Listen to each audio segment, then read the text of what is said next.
yes, Ola, would you like to, I guess, introduce yourself to our audience, please? Hello, so I'm Ola Michalec. I'm a lecturer based at the University of Bristol. I'm a social scientist, which means that I research politics of technology that is mostly across the context like digital innovations in energy and cybersecurity. So yeah, so that's quite important actually, the politics Mhm. of research and science. So I guess yeah, can you give a brief introduction to your project with your project with the Energy Systems Catapults? Of course. So that project that I just did was called a Researcher in Residence, as you said, in a partnership with the Energy Systems Catapult. It was about understanding how practitioners drive digital innovations in the context of energy sector. So, for example, questions like how do they pitch promises of products they develop, and who they form alliances with, and why, and how do these expectations around technologies change over time. And then most importantly, how we can ensure that digital technologies are introduced for the public good, because that can always be assumed. And I think it's important because digital technologies are already reshaping how energy markets run and then how energy is regulated.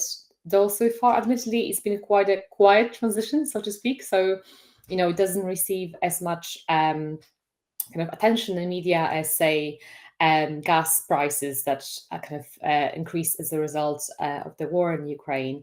So in this project, I'm trying to understand at what point, when is the best to bring members of the public into the conversation, and how to do it, given that digital technologies are kind of a little bit, obscure and niche.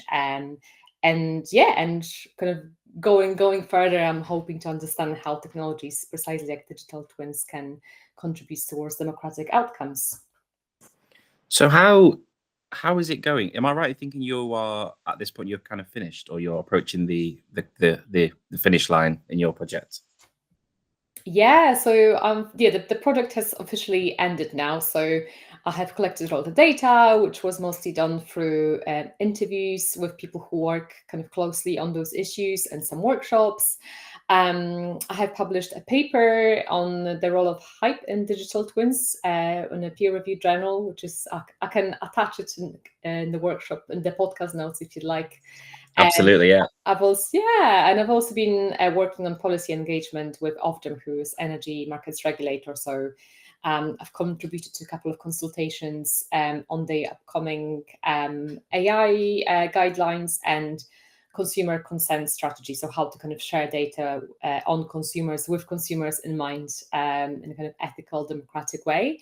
And I guess what's coming up soon. So I've also had two kind of public engagement pieces as well. So I've commissioned a fiction author called Johnny Heath and to write a collection of short stories and poetry called New Colors Visions of Digital Twins. So we have the printouts already. We just try to think about how to best launch this as a book, like should we do an event or online and so on. So yeah, if there's anyone listening to podcasts and knows how to launch books, let me know, because it's arguably a new territory for me. And finally, another thing that we are doing currently is we've been thinking about how to translate research findings into kind of more accessible, digestible formats. So I appreciate that not everyone has time to read academic papers. They kind of often written like a dense format. So I commissioned a graphic designer called Carla Della Torre to create a set of cards called oblique maneuvers. So they essentially kind of these flashcards that you can use in a workshop setting. And if you're, say, an innovator, if you work on energy systems, you can kind of draw these cards and use them as kind of reflective prompts for your own project. So that's kind of one way I've been thinking about translating this research further. And we currently also commissioned a web developer. So that's thank you very much. That's also with your funding, so that's really great. Who will be working on kind of translation to cards to web format in September. So yeah, hopefully now that this is all out in early autumn, we can launch like a nice kind of public phase of the project then. Wow, you've been very busy. That's a really cool way of disseminating. And I guess that's not what academics normally do, right? They don't normally have cards published and short stories written. I think that's really cool. So the next question, I don't know if you can answer this. I don't know what level you're at in terms of like how you can talk about it. But what are the findings you've had? Sorry, I know this isn't on the list, but I just No, kind of for sure. yeah. So what are the findings then? Yeah. I can summarize the paper briefly, for example. So, as I said in the paper, I've been tracing how practitioners develop what we call digital twins. And just to kind of give a little definition of what digital twins are, they usually define as these virtual representations of something real. So, be it a wind turbine or a whole energy systems for planning, or even human minds. So, for example, you could imagine a system telling a wind turbine operator how to maintain the blades more effectively, or maybe a system telling an urban planner where to put charging points for electric vehicles, or maybe something that compares your energy consumption with your neighbor and tells you how to be kind of more competitive or more energy savvy. So that's the kind of high-level idea, at least. Yeah. But the thing is, often the selling point of digital twins is that they're supposed to represent their kind of real counterparts to a very high level of detail, with data being transferred in like real time, and in this kind of two-way between this real and digital twins, which means that you not just have like a model to observe the state, but also it can actuate. So they both can influence each other in an automatic way. Now, Yeah. kind of the way I talk about it is kind of like a little bit sci-fi, and I guess that's probably true because there are, I think, very few cases where we can say that something like this has been realized in real life. And the reality of digital twins, where they are now, it's they much more kind of systems in the pilot stage, where you wouldn't really have that kind of two-way actuation between the twin and the real one, and you wouldn't really use real industry data. You would use kind of dummy data that kind of proves the point that you could maybe do it in the future, which I think brings me to this tension I'm developing in the paper, that actually a lot of conversations about developing digital twins had this character of hype. And when I use the word hype, I don't mean that it's not real or it's not valid. It's still very valid, interesting innovation. It's just this state of anticipation generated through kind of promotion of digital twins, maybe led developers a little bit astray and meant that they didn't really have a chance to discuss the kind of existing properties of technology, kind of the kind of political implications. So what I'm discussing in the paper is that the story of digital twins in the UK at least started around 2017, where an institute called the Centre for Digital Bristol was established, kind of with government money and with Cambridge University money. And that was the start of the story. Practitioners used hype to mobilize, find alliances, kind of build create hundreds of people joining their networks. And I guess what happened a few years later down the line, they realized that this precise initial framing didn't work, precisely for the same reasons I said, that these pilot projects haven't quite led into anything more. People couldn't quite access the industry data. So they kind of reframed the whole value proposition from these kind of idealized models to a value proposition being about getting data sharing working. So people stopped talking about models and started talking about interoperability. But now what's interesting about this shift, and I think it's happened like around 2023, let's say, with kind of a new wave of government projects. This shift meant that now when we talk about digital twins, everyone is talking about data sharing, everyone is talking about metadata, interoperability, how to achieve these things now. But again, most practitioners framing this as kind of something pragmatic, even technical solution, and the kind of the politics of or ethics of digital twins stayed with this kind of very early thinking from 2017, when we thinking about ethics as something that a model developer is responsible for, to kind of debias the models and so on.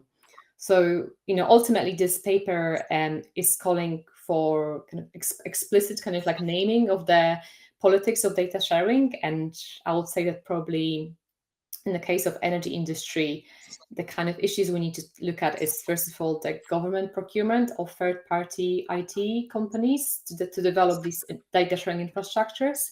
And second, finding out the kind of the best way to engage the public with these issues. entry, how do we sustainably finance these big public IT projects so they don't just become a string of pilot projects? Sorry, my dog's literally just walked in and started barking. So, one second. That's okay. I don't know if you can hear that, but yeah, that was really loud. Yeah, so that's really cool. Just kind of touching on how public can engage with digital twins. I certainly felt like a couple of years ago, it felt there was a bit more of a push to, I guess, realize what digital twins actually are and how they can, how the public can engage with that. How can people on the street, the people who aren't academics, how do they generally benefit from digital twins in energy systems? Yeah, that's a very good question. So it seems like the entry points for these discussions is often not obvious, because many of the examples that are given are about kind of industry operations. So, when I gave this example of wind turbine operator or even kind of urban planner, these are kind of, business to business decisions. And usually you don't really get members of the public to see them, let alone, get involved in the implications of that. Yeah. So, so maybe these cases, admittedly, they're not really like sites of public engagement, though in the long term, I think there is a case to really uncover how digital technologies contribute to market rules and whether they drive market transparency, market capacity, how they contribute to the fairness of energy prices. So I'm talking about for example, the upgrade of tool like a balancing mechanism.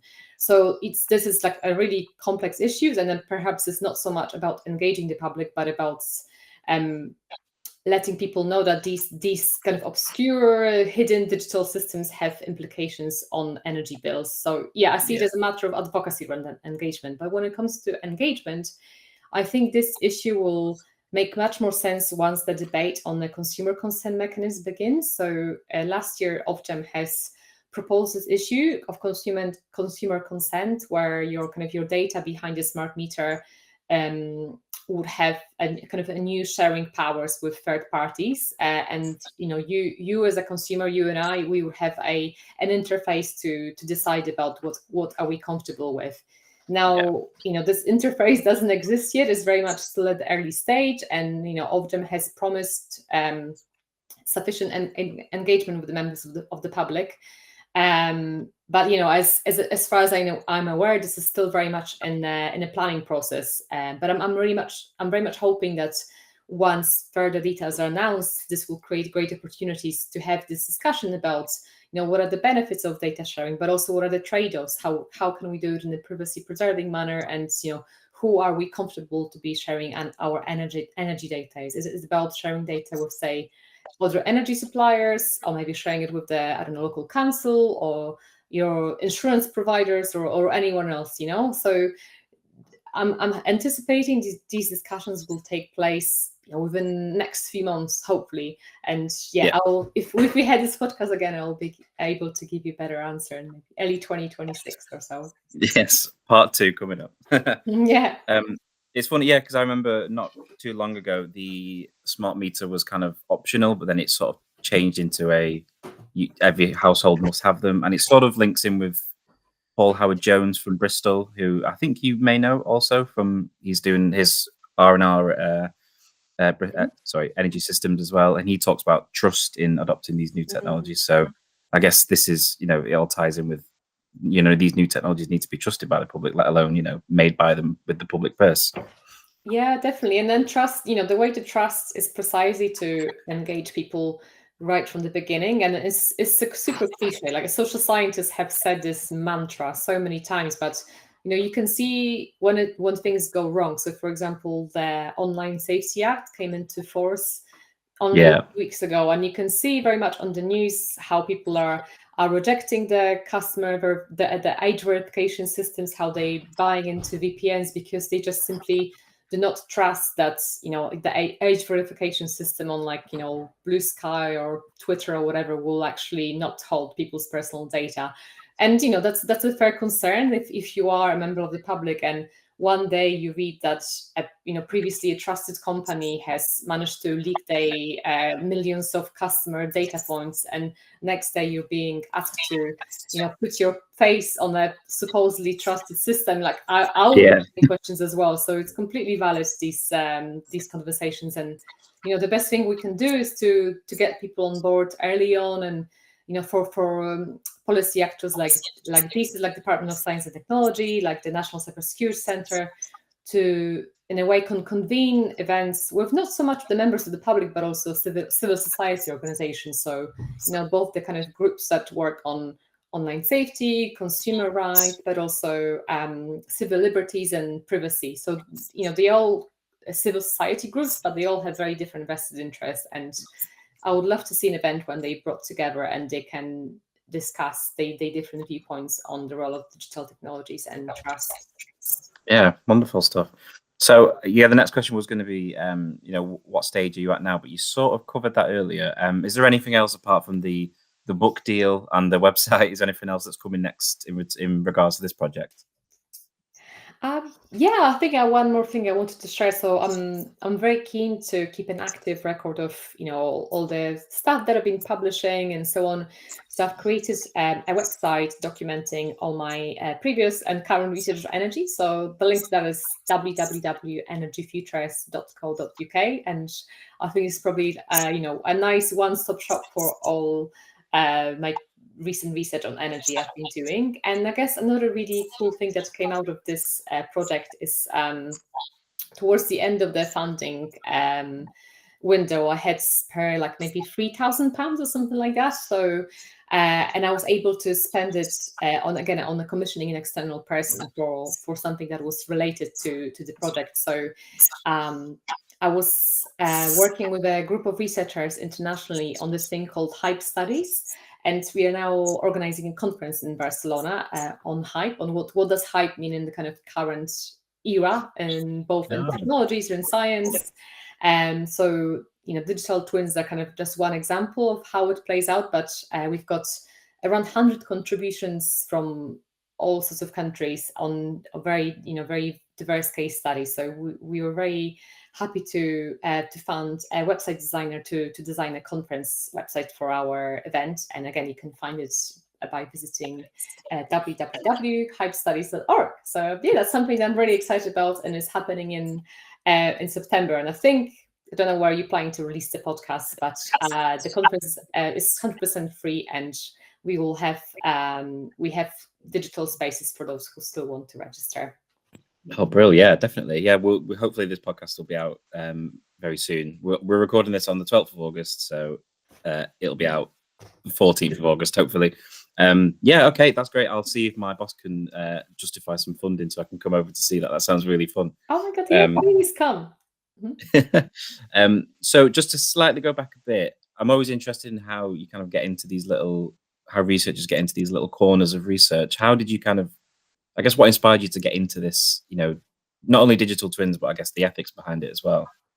Yeah, so I guess with the digital twins, I have around maybe 3 or 4 years ago, I started seeing a lot of different events on digital twins, both on campus and beyond campus. And in those events, they were really fascinating because on one hand, there was a camp of people who were just very skeptical, and they were saying, oh, digital twins are just models. What are you doing? We're just kind of reinventing the wheel. What's the point? But then there was like a camp of people who just didn't question the premise of the event, but they appreciated how much money has been spent on it or announced to be spent on it, and they just went along with it and played along with the premise. So I kind of wanted to, in a way, in the research, explore this tension between people kind of who doubt those framings and people who buy into them.